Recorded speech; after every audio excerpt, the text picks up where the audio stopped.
Oke, baik. Assalamualaikum warahmatullahi wabarakatuh. Waalaikumsalam. Selamat malam, sahabat multiliterasi. Kembali bersama saya Yusuf Lambang selaku host di Multiliterasi Channel. Pada kesempatan kali ini kita kedatangan narasumber yang tentu sahabat-sahabat semua mungkin sudah tidak asing ya. Beliau adalah Dr. Yunus Abidin. Beliau adalah salah satu pemerhati pendidikan Indonesia. Nah, sebelum kita akan berdialog, berbincang-bincang lebih dalam terkait dengan tema kita kali ini, yaitu reorientasi dan revitalisasi LPTK, alangkah lebih baiknya kita mengenal lebih dalam siapa sosok Yunus Abidin itu sendiri. Saya berikan kesempatan kepada, saya harus memanggil siapa ini? Pak Yunus apa Mas Yunus? Kalau saya ingin muda ya panggil Mas saja. Mas, ya, baik. Silakan Mas Yunus perkenalkan diri kepada sahabat-sahabat multiliterasi. Oke, selamat malam sahabat-sahabat multiliterasi. Saya Yunus Abidin. Saya sehari-hari sebagai tenaga edukatif di sebuah universitas dan pemerhati di pendidikan Indonesia. Itu aja saya pikir, Mas. Baik. Sahabat multiliterasi cukup simpel ya, sederhana ya. Nah, untuk selanjutnya kita akan berbincang-bincang nih terkait dengan reorientasi dan revitalisasi LPTK, Mas Yunus. Yeah. Nah, di kehidupan dewasa ini, saat ini Indonesia itu bisa dikatakan saat ini sedang mengalami keterpurukan lah. Khususnya mungkin dalam moralitas, karakter bangsa ya, yang mungkin dari dulu sudah terlalu menggema dan didengung-dengungkan. Nah, kira-kira nih dalam konteks reorientasi dan revitalisasi LPTK nih, bagaimana Mas Yunus memandang hal ini, Mas Yunus? Baik itu mungkin hubungannya dengan guru atau hubungannya dengan sistem LPTK itu sendiri, Mas Yunus? Ya, kalau kita bicara bahwa kita disebut sedang mengalami semacam keterpurukan di dunia moral dan lain sebagainya gitu ya. Iya. Memang kalau kita mau jujur sih itu bukannya kesalahan guru gitu ya, betul. kesalahan seluruh sistem ya, lingkungan pendidikan ya. Baik itu lingkungan keluarga lah, lingkungan sekolah lah, ataupun lingkungan dalam kenegaraan gitu. Tapi kalau kita fokuskan pada LPTK, tentu ada beberapa hal yang harus kita bidik di LPTK itu sendiri. Bahwa mau tidak mau, suka tidak suka, guru-guru yang dihasilkan atau yang saat ini ada itu memang mereka dihasilkan dari sebuah pabrik yang disebut dengan LPTK. Baik. Sama kalau teman-teman beli beli kue misalnya, itu kalau nggak enak jangan gugat warungnya gitu. Gugat pabriknya gitu ya. Pabriknya yang salah. Gitu. Menarik. Itu artinya bahwa LPTK nggak bisa lepas tangan dari, kalaupun sekarang dikatakan kegagalan guru katakanlah, itu salah satu faktor besarnya LPTK. Karena LPTK yang meraciknya, LPTK yang menciptakan, yang memilih bahannya kan. Betul. LPTK yang kemudian memproses dari mengadon kuenya itu, kemudian meracik, kemudian membakar di oven, mengemas sampai menjual kan mereka gitu. Iya. Jadi itu artinya apa? Artinya bahwa ya kita harus mau jujur, ada sesuatu yang harus kita reorientasikan di LPTK. Nah, ini menarik sekali nih. Pertanyaan selanjutnya nih Mas Yunus nih. Tadi bicara ya terkait dengan sudut pandang terkait dengan keterpurukan negeri ini dalam perspektif sistem LPTK lah. Nah, sebenarnya LPTK itu sendiri selama ini tuh bagaimana menjalankan peran dan fungsinya, Mas Yunus? Khususnya dalam melahirkan kader-kader calon seorang guru agar bisa melahirkan generasi-generasi tadi yang kita bicarakan, yang bermoral. Belum nanti kita akan bicara kepada generasi yang harus memiliki keterampilan abad 21. Nah, kira-kira dalam sudut pandang Mas Yunus itu sendiri gimana? Perubahan-perubahan mendasar yang harusnya menjadi bagian di LPTK saya pikir belum begitu muncul gitu ya. Baik. Ya kan pendidikan itu orientasinya kemana gitu kan. Kalau katakanlah sistem pendidikan nasional itu kan sudah dilahirkan dari tokoh-tokoh yang mungkin juga mereka berasal dari LPTK. Betul. Jadi kalau misalnya sekarang ini berdasarkan studi analisis kebutuhan, kita ternyata orang-orangnya katakanlah dari segi kognitif udah bagus. Tetapi dari moralitasnya kurang bagus begitu ya. Jangan-jangan dari sistem yang terjadi di LPTK sendiri ekosistemnya gitu, habitatnya di LPTK sendiri mungkin nggak sehat. Baik. Saya punya sebuah pengalaman begitu ya. Saya punya pengalaman bahwa ternyata IPK itu menjadi salah satu indikator keberhasilan. Oh iya, begitu. IPK keberhasilan artinya kemudian sementara IPK itu lahir dari mana? IPK lahir dari sebuah penilaian. Iya, Nah, iya. penilaiannya menggunakan sistem apa? Oh, penilaian ternyata menggunakan sistem pilihan berganda gitu. Iya, iya, iya. Jadi artinya mahasiswa cenderung menghafal. Betul, Nah, betul, kalau betul. ketika prestasi dipandang dari LPK, IPK-nya dihasilkan dari ujian yang tidak bermutu, apalagi di situ dilakukan kecurangan-kecurangan, artinya memang sudah ada benih-benih di situ. Betul, Benih-benih betul, bagaimana betul. Saya jadi guru itu yang penting saya bisa mengerjakan soal. Nah, kebiasaan ini dibawa ke sekolah. Oh, iya, iya. Ketika iya. dibawa ke sekolah, Baik. timbul habitat yang gak bagus di sekolah. Dia pun menjadi guru akan menerapkan apa yang dia rasakan ketika dia belajar gitu. Iya, iya, iya. Ya, ketika belajarnya dia hafalan gitu, maka dia akan menerangkan padanya pun hafalan. Yang penting kamu bisa mengerjakan soal gitu. Oh, iya, iya. Tetapi mungkin kaidah-kaidah itu, kaidah moral, kaidah norma gitu, tidak Iya. terlalu disentuh di LPTK gitu. Oh, baik.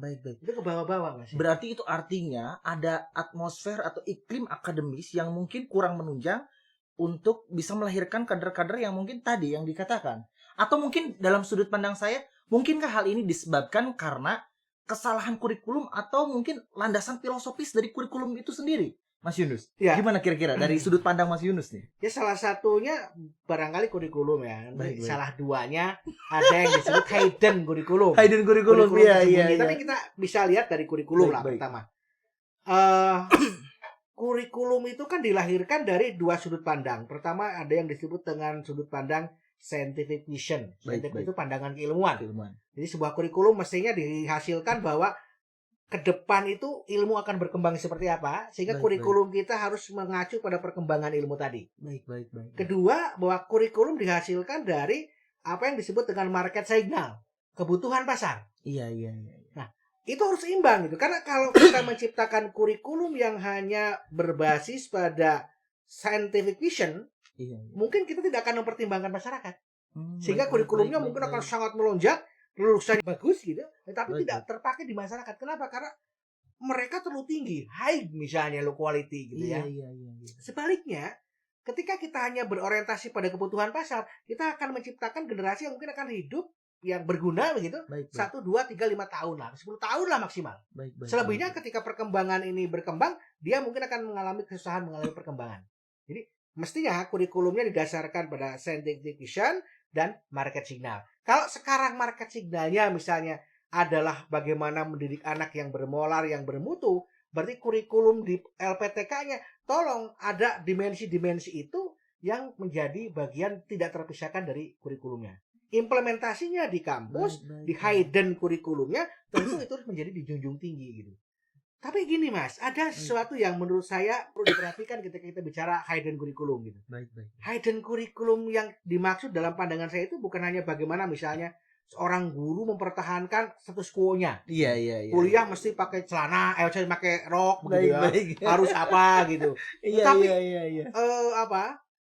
bukan itu gitu, bukan itu. Yang diperhatikan adalah bagaimana mereka mungkin menggunakan katakanlah dari segi penampilannya mengikuti perkembangan, tapi nilai-nilai kejujurannya, kedisiplinannya, tanggung jawabnya itu yang menjadi titik sentral. Kalau sekarang banyak orang mengatakan kurikulum itu penampilan itu lebih pada yang sifatnya yang dilihat saja. Betul dari segi penampakan mungkin. Dari segi penampakan itu betul. Tapi substansinya mungkin substansinya nggak kena. Betul. Substansinya nggak kena. Jadi kalau di masyarakat juga begitu sekarang. Orang pakaiannya bagus itu, oh dia bagus itu. Sekarang udah enggak. Orang nipu aja pakai dasi kok gitu. Pakai apa gitu. Betul ya. Sama halnya mohon maaf koruptor mungkin ya. Koruptor kan itu pakaiannya kurang apa gitu kan. Kurang apa, tapi ya kenyataannya dia punya jiwa yang kropos di situ. Baik.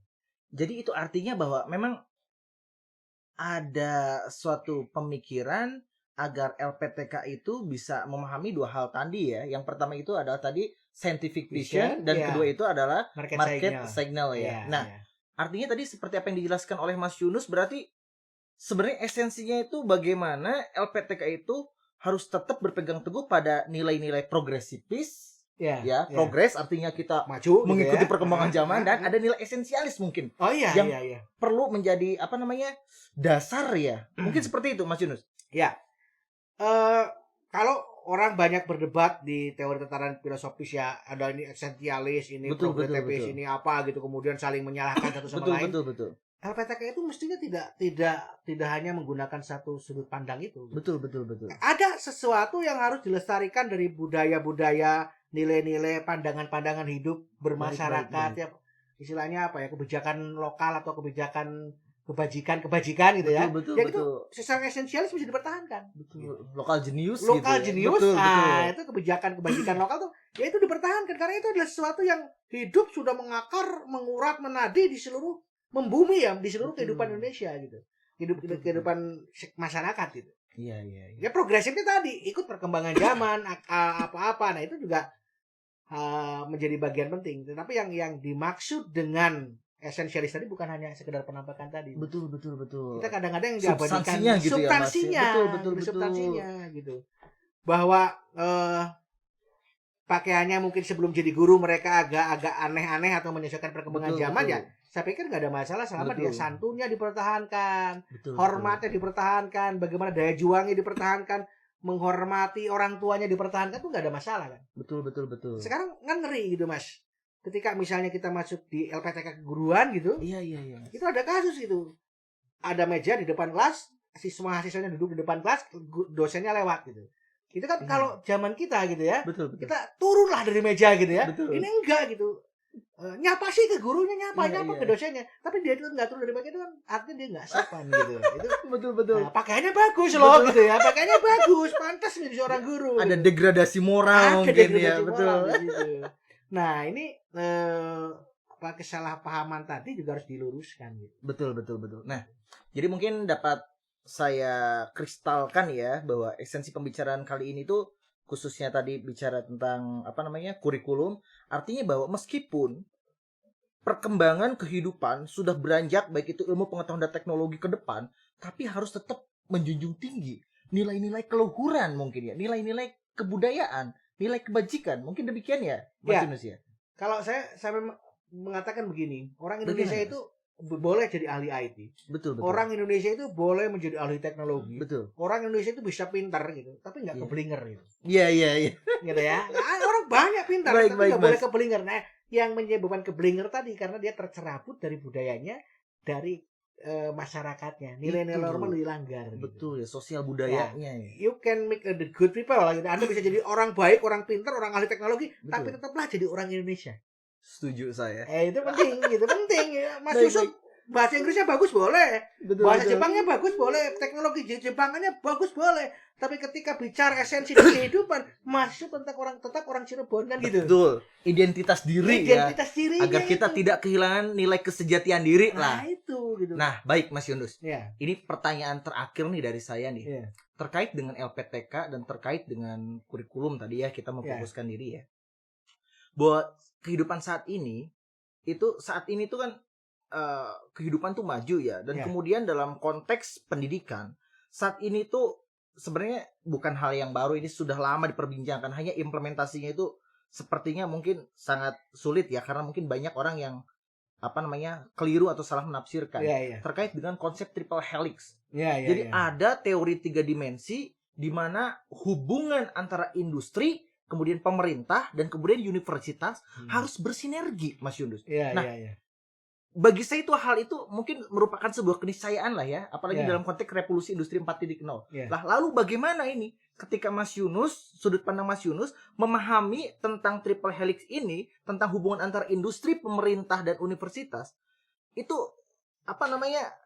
takutnya akan terjadi sebuah salah penafsiran khususnya dalam LPTK sehingga hanya berorientasi melahirkan generasi-generasi yang pragmatis materialis gitu. Artinya hanya pendidikan diorientasikan hanya untuk keterampilan menyiapkan para pekerja-pekerja gitu loh, Mas Yunus. Nah, gimana kira-kira sudut pandang Mas Yunus untuk menyikapi hal ini, Mas Yunus? Itu tadi yang saya sebut dengan pangsa pasar. Pangsa pasar, baik. Pangsa pasar itu kan dunia industri ya, katakanlah salah satunya. Kalau di LPTK mungkin paksa pasarnya guru lembaga pendidikan segala macam. Oke, lembaga pendidikan sekarang yang memerlukan apa? Oh, lembaga pendidikan katakan memerlukan guru yang ahli IT gitu kan? Baik. Oke, berarti kalau gitu perguruan tinggi harus menyiapkan prasarana lengkap pembelajaran berbasis IT gitu kan? IT, baik. Nah, nanti kemudian pemerintah menyokong di situ, menyokong ke perguruan tinggi. Saya siapkan nih sarana prasarananya perguruan tinggi. Silakan pakai, cetaklah anak-anak muda, cetaklah lulusan-lulusan yang bisa dipakai di sekolah-sekolah tadi gitu kan. Mestinya kan gitu ya. Iya. Tetapi kan ingat tadi saya katakan bahwa perguruan tinggi bukan hanya pangsa pasar. Perguruan tinggi adalah scientific mission. Ketika mengatakan scientific mission, kita akan cetak guru-guru kita itu guru-guru yang terpakai saat ini, tetapi dia tetap berwawasan ke masa depan. Tapi ingat satu lagi, tetap pijakan mereka itu, kembalikan mereka pada norma-norma dan aturan-aturan lokal wisdom yang ada di Indonesia. Luar biasa ya. Itu yang penting. Ini sepertinya ada sosok nasionalis sekali ya. Jelas. Berjiwa Indonesia ya. Ini baru kali ini saya mendapatkan narasumber yang sepertinya jiwa Indonesia mengkristal dalam jiwa Mas Yunus. Ya. Indonesia itu menarik, Mas. Menarik ya, Mas ya. Menarik. Hanya saja mungkin banyak orang yang kurang mengenalnya lebih dalam, Mas Yunus. Ya. Sehingga Indonesia itu hanya sebatas keragaman budaya semata, apalagi hanya dalam perspektif pariwisata seperti itu, Mas Yunus ya. Padahal banyak nilai yang bisa digali oleh kita. Nah, itu gitu. yang menurut saya keliru itu gitu ya. Orang banyak menganggap katakanlah lokal wisdom tadi, kebajikan tadi itu sebagai sesuatu yang tidak logis, tidak gitu. Padahal kan sudah ratusan ribuan tahun hidup gitu. Jadi tidak bisa terpikirkan oleh pikiran gitu. Biarlah itu orang-orang yang gitu. Kita itu kita tahan itu, tetap kita wariskan pada anak-anak, karena itulah ternyata ciri keindonesiaan. Baik. Nah, kan ini orang IT Amerika nih, oke lah gini konturnya, posturnya, profilnya. Ini IT Arab nih ya, profilnya begini. Ini IT Indonesia. Betul. Maka ketika apa bedanya ketiga IT ini sama-sama menguasai teknologi, tapi mungkin ada bedanya. Oh, sopan santunnya, ininya. Nah, itu yang dipertahankan. Baik. Anda Mas Yusuf boleh jadi ahli. Baik. Di mana negara mana, tapi ketika Anda berpijak, Anda tetap dijiwai oleh keindonesiaan. Baik, menarik sekali ini Mas Yunus ya. Baik pemirsa, tadi kita sudah bisa mendengarkan bagaimana perbincangan saya dengan Mas Yunus sebagai narasumber dalam mencoba berdialog ya terkait dengan reorientasi dan revitalisasi LPTK. Jadi mungkin secara sederhana saya dapat menyarikan bahwa khususnya LPTK, sebuah lembaga yang melahirkan kader-kader calon seorang guru, itu harus mampu berorientasi untuk melahirkan generasi-generasi masa depan. Generasi yang mengikuti perkembangan ilmu pengetahuan dan teknologi. Tetapi satu hal yang menjadi perhatian dan menjadi nilai substansinya adalah bagaimana LPTK bisa melahirkan generasi yang tidak lupa kehilangan, yang tidak melupakan identitas jati dirinya. Ini hal menarik sekali. Baik pemirsa, mungkin ada closing statement untuk mengakhiri perbincangan kita Mas Yunus, karena sepertinya 10 SKS nggak cukup ini kalau berdialog terkait dengan ini. Nanti kita di lain kesempatan mungkin kita lanjutkan lagi. Kita lanjutkan ya. Semoga berkenan ya Mas Yunus ya. Insya Allah. Silakan, mungkin barangkali ada saya hanya akan berpesan ini buat semua generasi muda, bahwa Anda bisa menjadi seorang ahli, seorang hebat, seorang yang menguasai teknologi, tapi Anda tetap orang Indonesia. Pertahankan jati diri Anda. Itu aja Mas. Baik, terima kasih. Oke, sahabat-sahabat multiliterasi, sepertinya untuk pertemuan kali ini kita sudahi. Untuk selanjutnya nanti kita akan berbincang lagi, berdialog lagi terkait dengan segala fenomena pendidikan dan hal-hal menarik lain yang bersifat mungkin kontemporer lah ya. Baik, mungkin cukup sekian dari saya sebagai host. Saya Yusuf Herlambang dan Mas Yunus Abidin. Kami pamit undur diri. Assalamualaikum warahmatullahi wabarakatuh. Indonesia membutuhkanmu.